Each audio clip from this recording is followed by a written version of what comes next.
can love you like I do. So baby, think it through. All you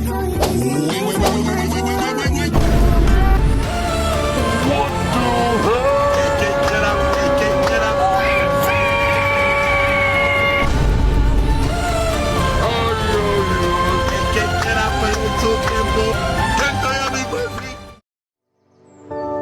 Peristiwa Rengas Dengklok adalah salah satu momen kunci yang sangat penting dalam sejarah menjelang proklamasi kemerdekaan Indonesia.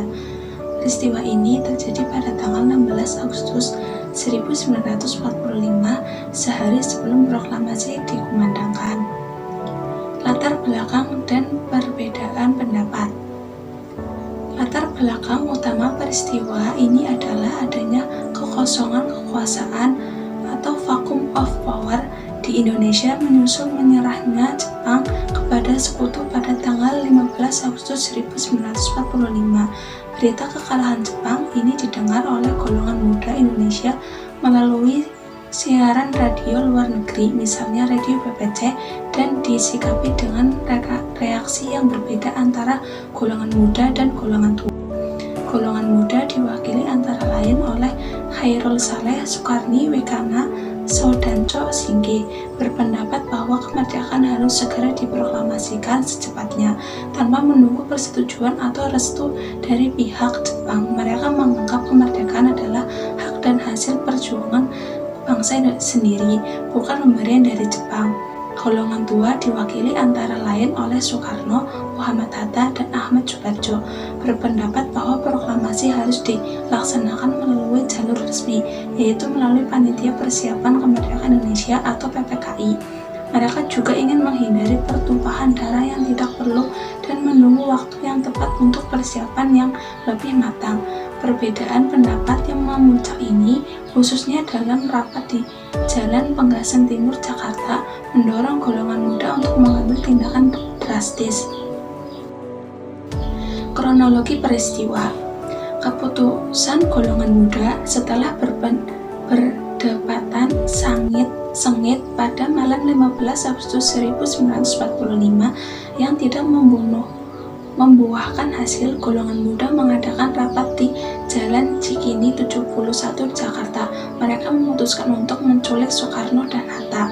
Penculikan pada dini hari tanggal 16 Agustus 1945 sekitar pukul 4 waktu Indonesia Barat, Soekarno dan Muhammad Hatta dibawa oleh sekelompok pemuda dipimpin oleh Soudanco Singge ke sebuah kota kecil di sebelah utara Karawang, Jawa Barat, yaitu Rengas Dengklok. Tujuan utama tindakan ini adalah untuk menjauhkan kedua tokoh tersebut dari pengaruh Jepang dan mendesak mereka agar segera memproklamasikan kemerdekaan.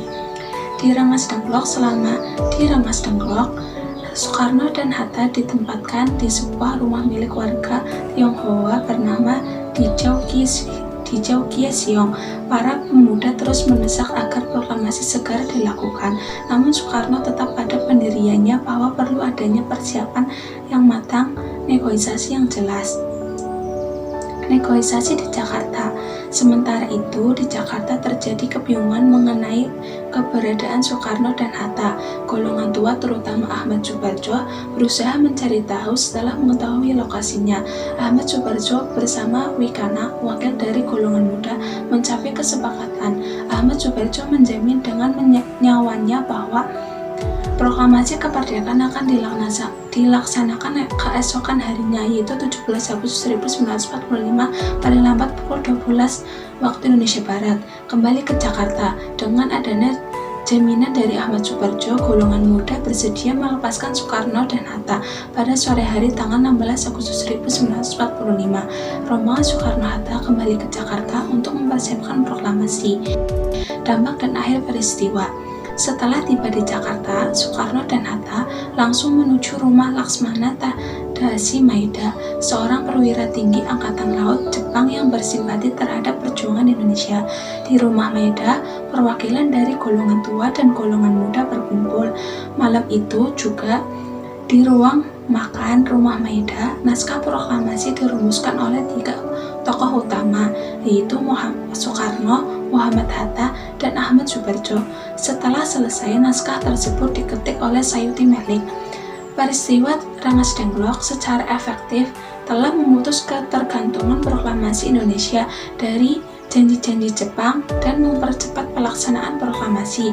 Dengan demikian, Rengas Dengklok menjadi tonggak sejarah yang memastikan bahwa kemerdekaan Indonesia benar-benar murni hasil perjuangan bangsa sendiri dan diproklamasikan tepat pada waktunya, yakni pada tanggal 17 Agustus 1945.